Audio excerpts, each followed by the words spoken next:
The year was 1960. Dwight Eisenhower was president, and construction of his interstate highway system was underway, a system that would fuel the growth of the car industry and the growth of the car theft industry.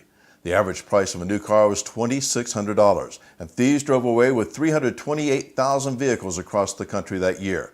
But with the explosion in population and the growth of multiple car families over the next 30 years, the number of vehicle thefts grew dramatically, peaking in 1991 when nearly 1.7 million cars and trucks were stolen.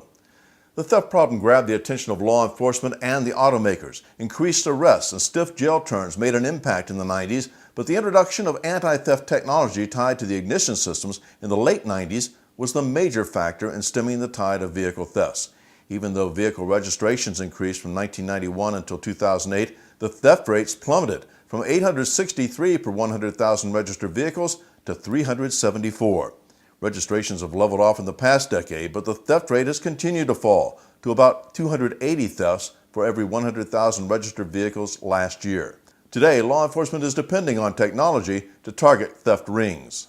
Bait cars, when they first came out, were very, very successful. And still currently we have about 81 bait vehicles that are deployed statewide.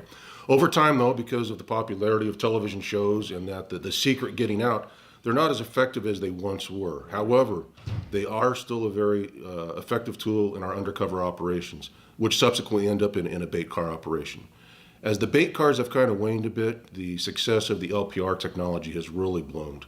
And in fact, LPR technology is used by us. We're in the process of outfitting about 215 cars statewide. And it's also used by all law enforcement agencies across the state.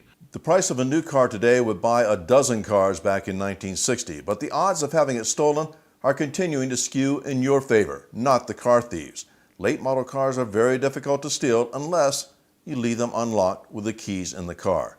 Thieves will continue to try to beat the technology, but so far, the technology is proving to be a formidable opponent. For the National Insurance Crime Bureau, I'm Roger Morris.